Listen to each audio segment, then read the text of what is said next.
से बने घोड़े पर विराजमान हुए भगवान रंगनाथ, सवारी के मंदिर लौटने पर भगवान को भीलों ने लूटा। उत्तर भारत के विशालतम दक्षिण भारतीय शैली के रंगनाथ मंदिर में चल रहे ब्रह्मोत्सव के 8वें दिन भव्य आतिशबाजी का आयोजन किया गया। सोने से बने घोड़े पर विराजमान होकर भगवान रंगनाथ बेशकीमती आभूषण पहनकर किसी योद्धा की तरह निकले तो भक्त उनके दर्शन कर मंत्रमुग्ध हो गए। भगवान की सवारी नगर भ्रमण के बाद जब पुनः मंदिर पहुंची तो भगवान को परकाल स्वामी के भील सेवकों ने लूट लिया। भगवान की इस लीला के दर्शन कर मंदिर जयकारों से गुंजायमान हो उठा। हाथ में भाला और कमर में तलवार लेकर निकले भगवान रंगनाथ।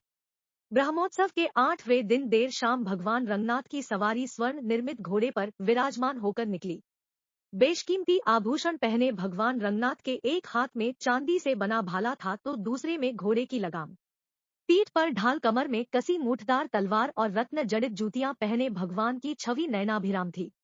भगवान के इस स्वरूप को देख लग रहा था कि प्रभु अश्व की लगाम कसे एक योद्धा के रूप में किसी किले से प्रस्थान कर रहे हों। बड़ा बगीचा पर हुई भव्य आतिशबाजी। घोड़े पर विराजमान भगवान की सवारी मंदिर से निकलकर नगर भ्रमण करते हुए बड़ा बगीचा पहुंची, जहां मुख्य द्वार पर सवारी के पहुंचते ही आतिशबाजी का रोमांचकारी प्रदर्शन किया गया। आतिशबाज अपने हुनर का प्रदर्शन कर रहे थे। करीब 1 घंटे तक चली आतिशबाजी में एक से बढ़कर एक पटाखों की रोशनी से लोग आनंदित हो उठे।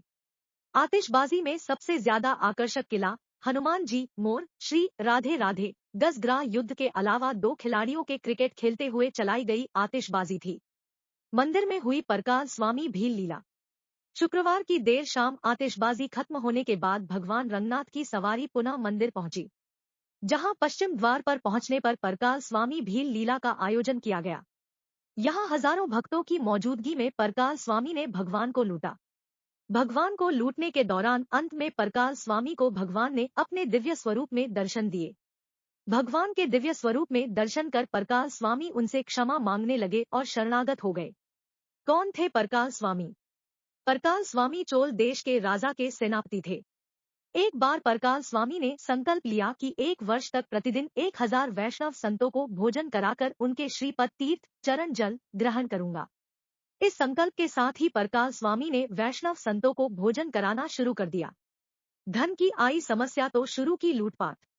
परकाल स्वामी का संकल्प पूरा होने के अंतिम समय में उनको धन की कमी आने लगी, लेकिन परकाल स्वामी ने संकल्प को पूरा करने के लिए भीलों के साथ मिलकर लूटपाट करना कर दिया।